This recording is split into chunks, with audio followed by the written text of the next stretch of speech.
Welcome back for more arms. We're gonna play as Max Brass today, the first quote-unquote DLC fighter, even though they were all free. And also he was already in the game, they just, I guess, didn't have time to make him playable or something. Or they wanted a temporary period where you couldn't play as him so that it could be exciting when you would. Anyway. Actually, let's see what his alternate colors are. Bronze Brass. Gold Brass. Oh wait, I think I know this one. Silver Brass! Or Platinum. Let's go regular. I haven't done 5. Well, you know what? Let's do 5.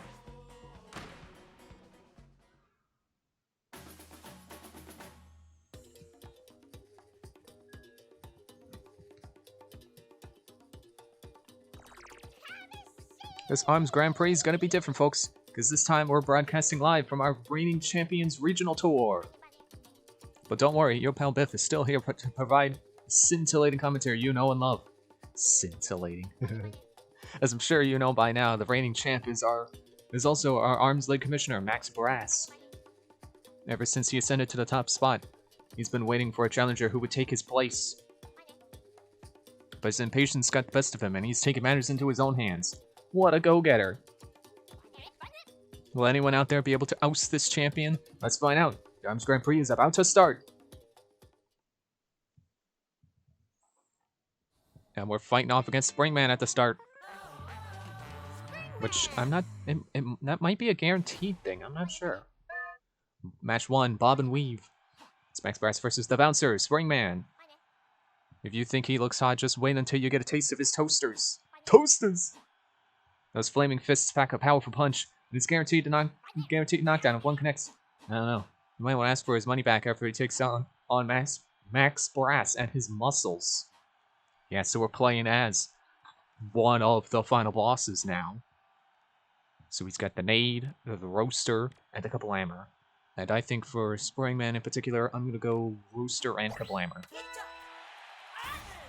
So as we already know, Max Brass... Alright, I think I got that issue sorted out. Hopefully you didn't miss too much.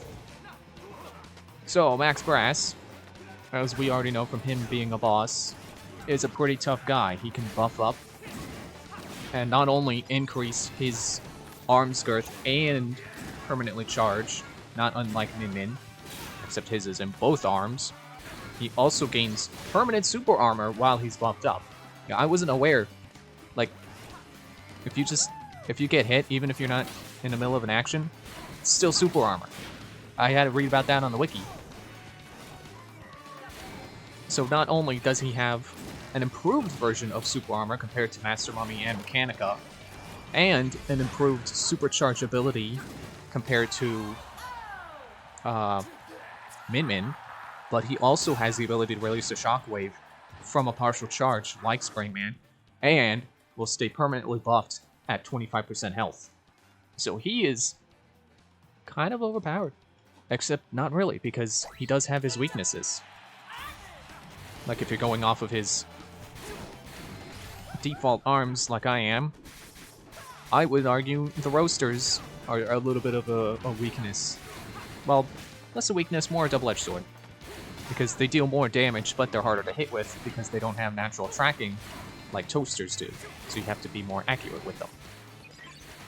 Which, you know, I'm not good at accuracy, so I tend to not favor them. Ow. Oh. Can't believe I got him with that. And as I've read on the wiki, apparently, there really aren't any particular recommendations for Max Brass because he works well with every arm set, which is really interesting.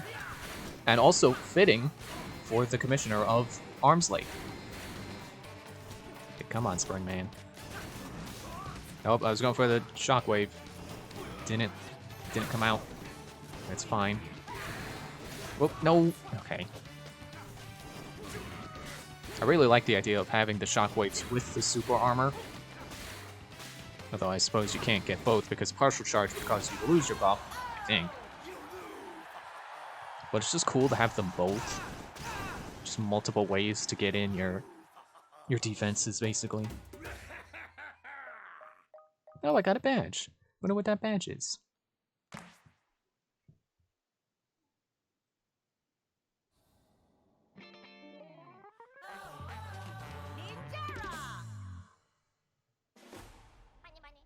Match 2, stay pumped. It's Max Brass versus the student of stealth, Ninjara. Some folks fancy themselves ninjas, but have no credentials. Our boy Ninjara went to ninja college, but no amount of book learning will make him as buff as the brass. Teach him a lesson, commish. I'm gonna go Kablamer and Nade. Both of which being explosive arms. The Nade, a straightforward glove arm. And the Kablamer, heavyweight hammer. Although I say that like there's a lightweight hammer.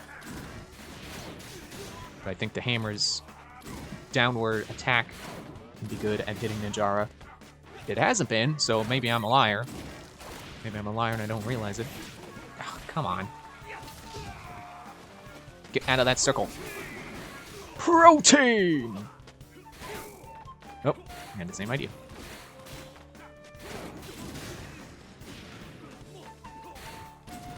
Come on. How about you go up the... Okay. I wanted to throw him up the stairs, but I'm not really sure if you actually do get to control your grabs, or if it's just...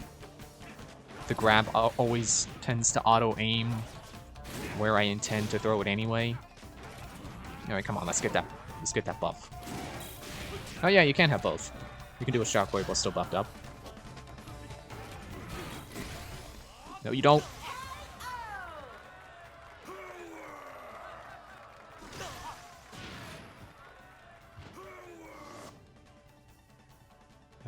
I'll stick to my guns here.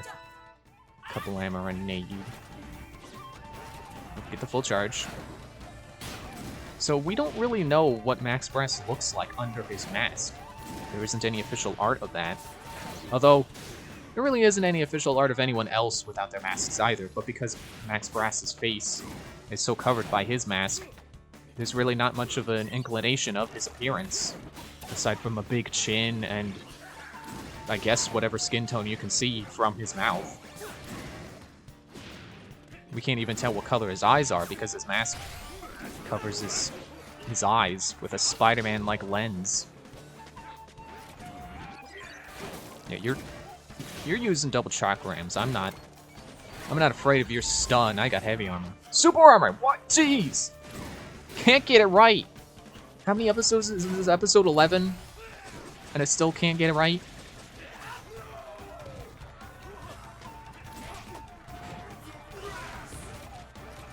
Now, what's interesting to note about Max Brass's stats is that he might look like a better Springman, but if you look at his statistics, and by that I mean the statistics that they show on the ARMS wiki, he actually is worse in those areas than Springman.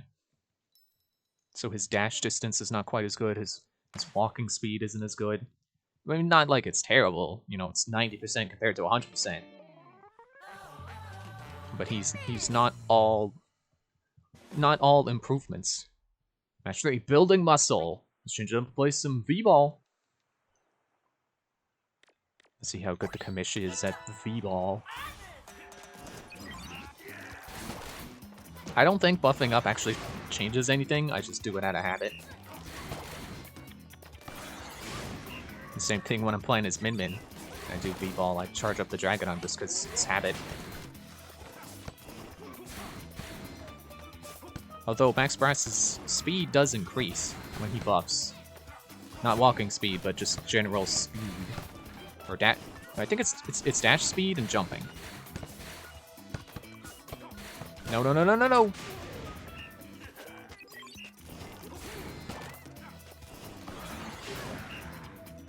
Right down the middle. Could have saw it coming, but didn't. Don't know why she didn't. Nope. Excuse me. Stay on that side. Stay on that side. Stay on that side. Stay. No. No. That's fine. I just like getting all 5 points. I'm greedy.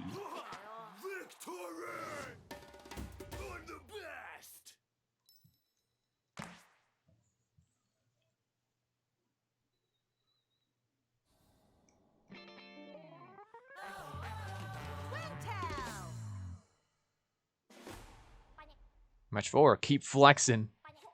It's Max Brass versus the Silver Screen Queen, Twintel. All of the major media outlets from around the world are here to cover her fight. They've even got crane cameras. I just hope they're getting this in high def, because it'd be a shame to lose even 1 pixel of those muscles. I'll go a couple Lammers since she's going double parasols. Yeah, another interesting thing to note about Max Brass is his age. He's like, what was it, 52 or 53? I'm gonna laugh if it's 54. So I was thinking 54. I was like, no, maybe I'll try to get closer and not go over. What is that, Jeopardy rules or something? Never watched that game show. Not really that into game shows, at least not ones everyone knows. But yeah, he's honestly surprisingly old. Maybe, actually, now that I think about it, I wonder how old he is compared to Gabby J, who I know is a fairly old Punch-Out fighter. I forget what there's like an official age, I think, in real world boxing where it's like, okay, if you're this old, you have to retire. But perhaps not so in the arms league. And you know what? Rightfully so, because Max Brass is legitimately one of the most powerful fighters in the game. So he earns his right to keep fighting. And I think it's safe to assume he's been at this for a while too, so he's probably very experienced. Although I guess you could theorize that about Gabby J as well. How about a nade? But you can imagine Max Brass has probably been champion for quite a while. I think I did mention the theory that Max Brass... Actually, I think it's not even a theory. I think it was something that the comics, or the Cancelled Arms comic, was going to imply. That Max Brass is actually someone who used to hold the title of Springman until he became champion, formed his own identity of Max Brass. Or something to that effect. It's not a theory I like personally, because I prefer to just think that Max Brass is Max Brass and Springman is Springman, and there's only one of each of them. But I guess we'll never know, because they apparently canceled the comic. Well, I don't know. They could make clarifications in Arms too, whether or not Springman is a successor or is his own identity. But there are some pieces of official art, maybe just the one, that show what looks like Max Brass as a comic book character. It's Max Brass versus the Grim Creeper, Master Mummy. He's creepy. His stage is creepy. I think his fans are ghosts? I'm almost afraid. Or I would be, if not for the comforting yet slightly imposing presence of Max Brass. Yeah, we'll do Kablammer and Roaster. Yeah, there's this one piece of art that has this comic that looks like Max Brass, but his hair is like a spring. So people theorize that maybe that's Max Brass before he was the commissioner, potentially being Springman. I'm not quite sure that's what that comic is supposed to imply. There's also the theory that Arms fighters' arms can change with them, which definitely is not confirmed. I don't think there's any canonical pieces of evidence of that being the case. But the theory goes that Max Brass was a Springman and his arms were springs, and then he became a champion and his arms became belts. But I just prefer to think of it that Max Brass has always cared about being not just a good fighter, but being the best fighter, being the champion. Oh jeez, he's got me down to 25% health. Let's get me in permanent buff mode. It's a battle of muscle. And I'm gonna win. That's what I wanted to say. Nope. Darn.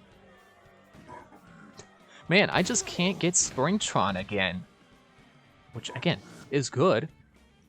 I would rather not fight Springtron again. But I think I should. You know, try to, because I think I lost to him before, didn't I? If we've even seen him at all.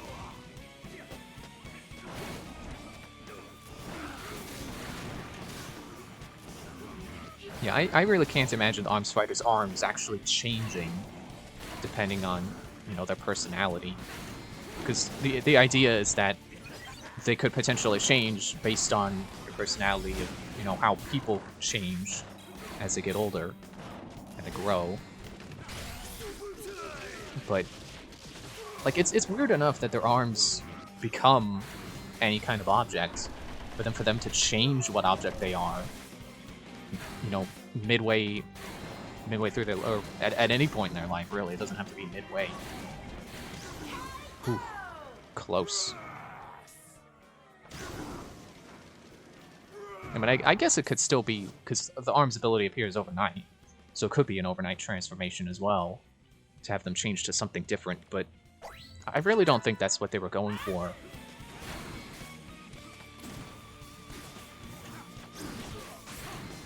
Nope.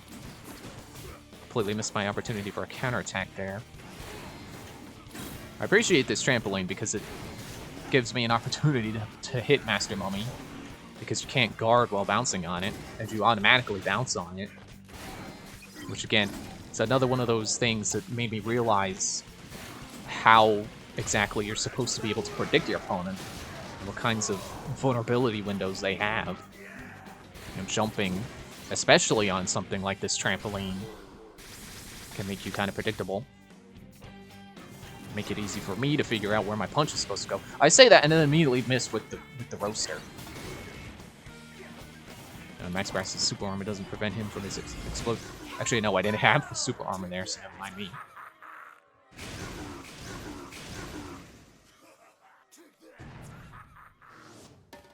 Oh, he sounded kind of evil there. Maniacally laughing, said, "Take that!"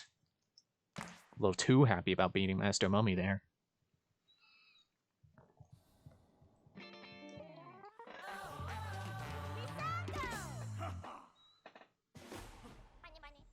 Match 6, pressing on. Let's make the boys hoops. So hoops. We'll go roasters because they're fast. Try to get that fast grab. Which I don't suppose I've ever mentioned it, but yeah, your grab. It's not only affected by, you know, the trajectory of your grab is not only affected by your arms, but also the speed. Whoop. Or maybe not, because Misango's got only one Scully, which is a fast arm. But then he's got the Glusher, which is not a fast arm. Well, it's not particularly so.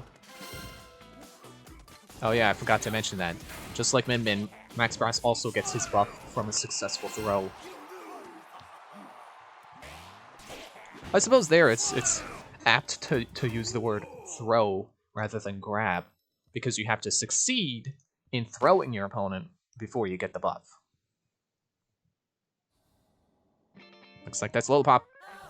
Ah, it's moving on. I'm so bad at guessing these stages. Except Misango's, because it's always recognizable. Shred the competition. It's Max Brass versus the heiress Ribbon Girl. The center of Ribbon Ring is made out of sparkly, shiny boxes. The boxes pop up, and sometimes there are items inside. There are items in them. But there's no box in those packs. Smash them up, Kamish. Yeah, I don't like the combination of being against Ribbon Girl and then the match title being, well, whatever you call that little text when it tells you what match this is. Just shred the competition. I don't want to shred Ribbon Girl's ribbons. I thought we went over this. I thought we already went over how sad it makes me to see so much fan art. People have made Ribbon Girl being beaten up.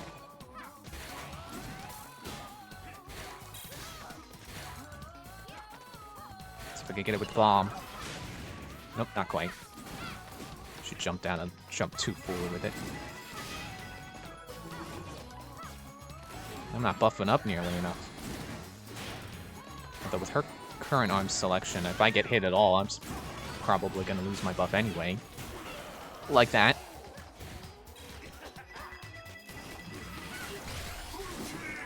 Gotcha.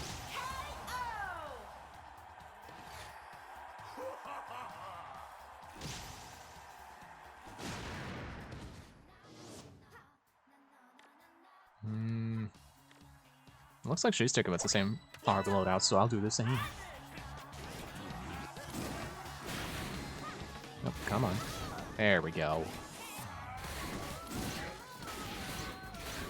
Oh, she's really... Now she's the one tearing into me. Oh, I thought I was going to get a shockwave. Okay, there. Full charge. Nope. Okay. I'm still standing. And she's down. Do I have the health lead? I don't think. It doesn't look like. Gotcha now. It's 370. I would say that's a pretty high rush damage. Pretty high damage. Not quite grammar, but oh well. I'm in the middle of fighting. Can you blame me? Can't have Oxford English while I'm in the middle of punching someone. When in the history of ever has someone ever had spoken perfect Oxford English while punching someone? It's just, it's physically impossible. It can't be done.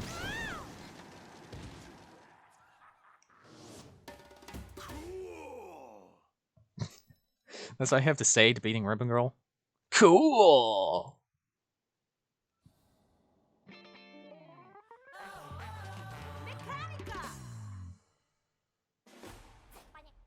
Match 8, Feel the Burn. It's Max Brass versus the Scrapyard Scrapper Mechanica. In the center of the ring here, you'll see 2 pipes. Speaking of pipes, Max Brass's arms are stronger than iron. He could do some serious damage with those. Let's hope the league repped up their insurance policy. Or re-upped. Alright, let's go 2 Roasters, because she's got super armor. Nope, look out for the... Okay. Excuse me.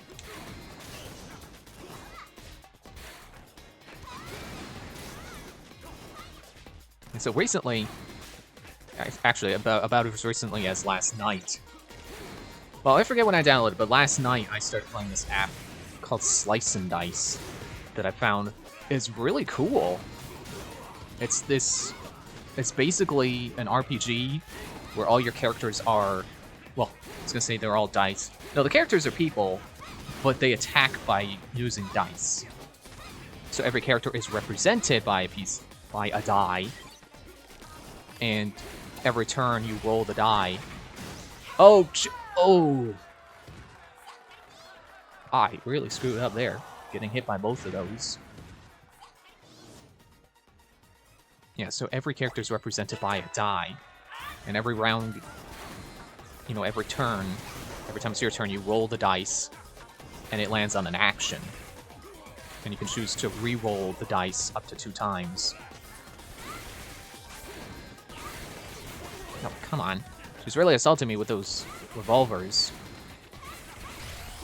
It's oppressive. Jeez. She's really utilizing her strengths here in her default loadout.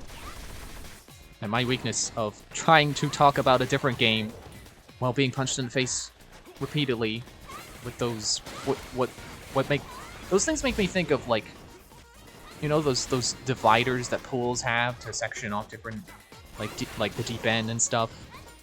That's what it makes me think of. Kind of buoys, I guess. Roped buoys. Okay, I got the permanent buff here, so... okay, don't get hit when they're electric. Your super armor can't help you with elements. I do wonder if that's something they would change if they rebalanced this game. Or made a sequel. Would there be a form of super armor that could resist elements? Wow. Mechanica just beat the commish. And it's not even the final boss.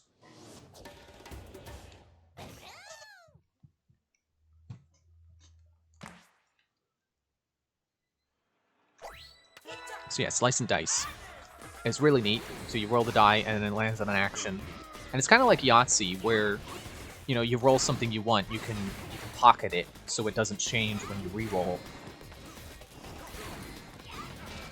And of course, your enemy's actions are also based on die rolls as well.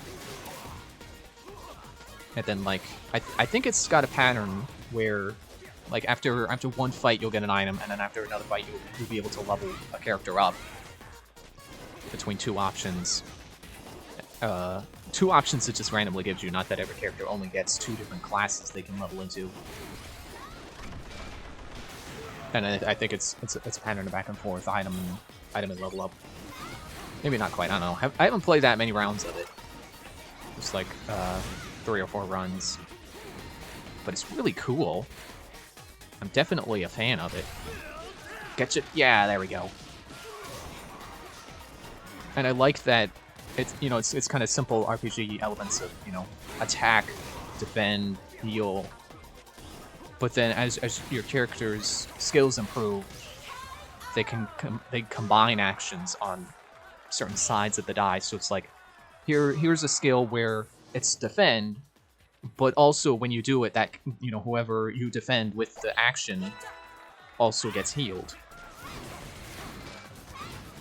And there's a card game I saw. I don't know what the originator of this style of card game is. It might be Slay the Spire. I'm not sure. But it's a similar kind of card game where it's got those basic actions, but then better cards kind of combine actions. Shoot, I forgot what it's called. The one I was playing, anyway. It was like... Nope, I can't remember it in the middle of battle. Nope, Shockwave wasn't helpful. Gotta love the little propeller on the front of a Siki or Homie. Pretty sure that's a propeller. Gotcha.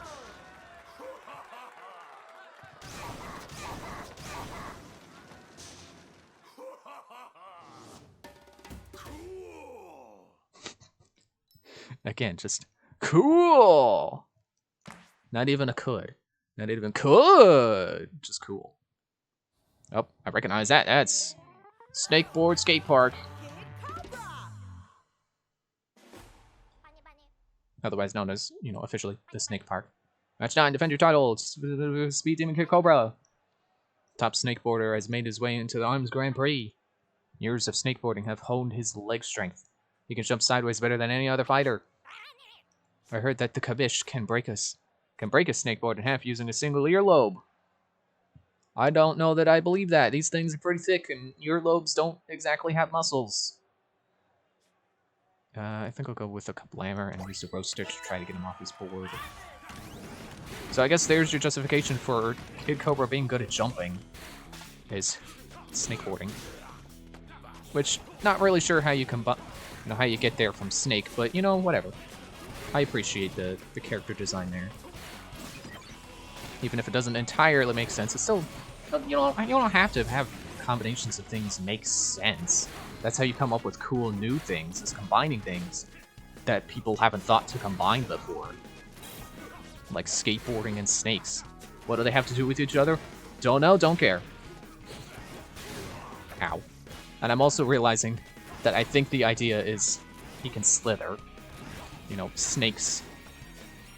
Well, I guess I don't know exactly how snakes like to approach, but I imagine a snake attacking as coming towards you by moving side to side. I guess that's more of a crab thing. Maybe he should have been Kid Crab. Maybe we'll see a crab in ARMS 2.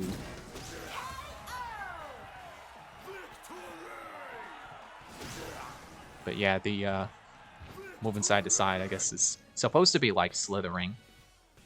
And I think his forward and back jumps are still just as good, so maybe that's the general idea, is snakes being fast slitherers. His dashes and his ability to slide underarms definitely supposed to be evocative of slithering. If he were in Harry Potter, he would be a Slytherin. Actually, I don't think we know a whole lot about Kid Cobra's personality. It's hard to say what class he'd be in. Or house. Sorry, house. I know for myself, I'm definitely a Hufflepuff. Ow. But I'm not really someone who puts a lot of thought into what class or what house people would be in. Like, yeah, you know, at the end of the day, it ultimately doesn't really matter. Because for one thing, Harry Potter isn't real. So what does it matter if you're a Gryffindor or a Slytherin, whatever? Also, to my understanding, that Gryffindors and Slytherins are pretty close pretty close in personality anyway, so it is, you know, like people say about Zodiacs, that they don't matter because they're so vague in their descriptions that they could fit anyone. Which I wouldn't say is true, because there's like what, Leos are like headstrong and outgoing or something like that, whereas Cancers are more like soft-spoken, which is me. I am a Cancer. I would say I fit the description of the Cancer sign pretty well. Except for antiquing. I don't really like antiquing. It says they like antiquing. Okay. Well, I guess that depends on your definition of antiquing, because going out to... Like, when I think of antiquing, I think of trying to get, like, antique furniture and vases and cuckoo clocks. Although, I'm defeating my own point here, but I would like an old-style house, you know, like an old... Like a haunted mansion, but not haunted. And filled with furniture that fits. I'm just getting pretty fun now. Serious. Listen to that crowd. The fans are fired up. It's Max Brass versus Max Brass? Wait, does that mean Max Brass, who fought his way to the top, is an imposter? That regional tour thing did sound a little fishy. Well, the jig is up, buddy. The real commission's gonna cut you down to size. The grand finale begin. Let's go. So yeah, this is why I decided to go on 4 or 5. So that we can have a mirror match. And apparently, when you play as Max Brass, it's not the real Max Brass. Although, we're gonna win, so you could argue that maybe that's the imposter. And I'm pretty sure his skin color is the gold, just because I went default. I'm sure he would be defaulted if I went to different color. But yeah, you could definitely theorize that, you know, have your own headcanon that you're playing as the real Max Brass, and you're the one trying to get the imposter out of his place. Honestly, I find that idea more fun than being the imposter who just ends up winning anyway. And just what exactly could this imposter even be anyway? Like, he looks, sounds, and acts exactly like Max Brass. He has the same powers. So, you know, what could even be the cause of an imposter? I mean, you know, obviously Arms Labs messing around with something. Which usually when something is weird in the Arms universe, it's probably Arms Labs. I wouldn't be surprised if Dr. Koi was toying with cloning and successfully cloned with Max Brass. But then begs the question, why would she do that with Max Brass and not Springman? Since, you know, she thought Springman was strong enough to base a robot on him. And Max Brass has more powers than Springman. He's arguably a better fighter. Although, I think I've said this before, but what I think is cool is that even though Max Brass has more abilities than Springman, Springman is still a well-used fighter because of his smaller size and better agility. Yeah, you better get down. Knock you out. You're the imposter. I'm the real one. Oh, come on.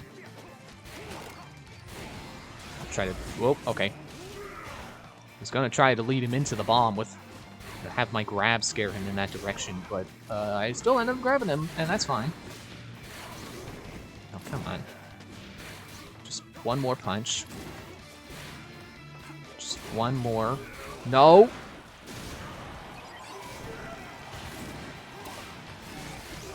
Gotcha! With my wake-up shockwave.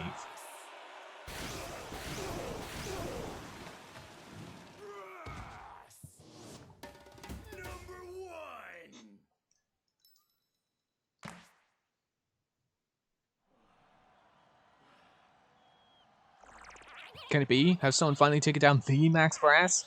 Ladies and gents, the winner today. What? Okay, yeah, I guess this is the same.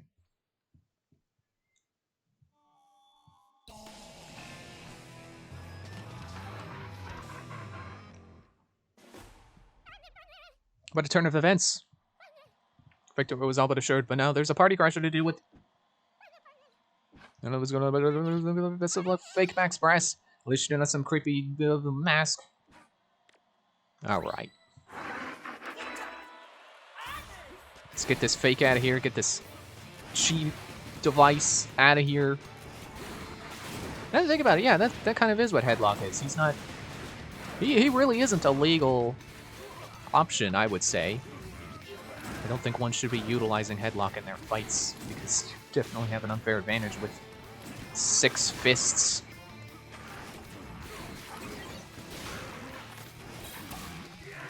So I totally forgot to mention it before, but fighting Ribbon Girl reminded me that looking at ARMS fighters in Blender is one thing that kind of inspired me, or gave me some motivation, I suppose, to try to get better at 3D, because it made it seem less intimidating. As I said this in Ocarina of Time, but looking at the character models and, you know, expecting, you know, oh, they look so good and so smooth, they're probably really high poly, and it's probably really, you know, tedious to do. I thought I could have punched him through that. He knocked down my punch, didn't he? The attack knocks down your punches, doesn't it? Alright, now mad. Except not really. Yeah, Ribbon Girl was one of the characters I looked at, expecting to be really, you know, high poly and complicated, and it actually looked more simple than I was expecting. There's not as many... I really shouldn't talk about this without knowing how to explain it to a layman, you know, to someone who hasn't already looked into 3D modeling to some degree. Because it's like, yeah, I could tell you about how many faces there are, how many lines and vertices and stuff, how much less of that I was expecting. But if you don't know what 3D modeling, you know, if you don't have even the slightest bit of idea what those are, it's just noise. It's like, okay, yeah, less vertices than you expected. What does that mean? It's like less lines, basically.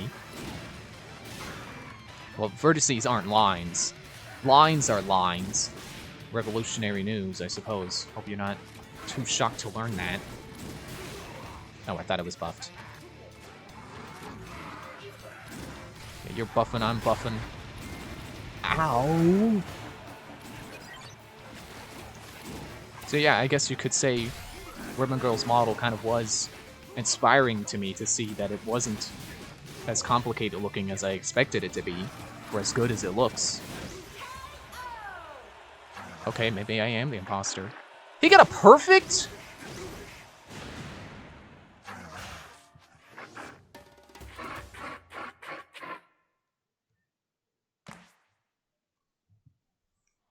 You know what's a fun detail of Max Brass's outfit? When he buffs and then unbuffs, the little fists on his chest plate fist bump. It's kind of like a little detail that says, yeah, even though I just lost my buff, I'm still doing fine.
Gotcha.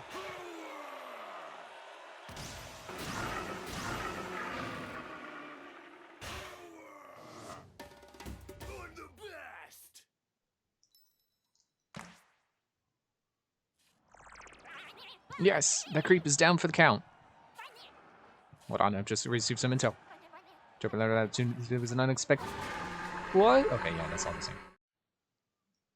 I think. I hope I didn't just skip new dialogue.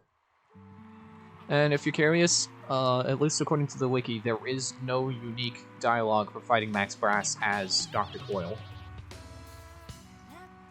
It might even still have the same setup of, what? This Max Brass is an imposter! And then the supposed real Max Brass gets knocked away by Dr. Coyle just as usual. You're an Arms Grand Prix and your new Grand Champion! The commish, Max Brass. Not new. He's been there all along. I knew you were the real commish all along. Congratulations! Yeah, see? The one who wins is canonically the real Max Brass. See you next time, folks.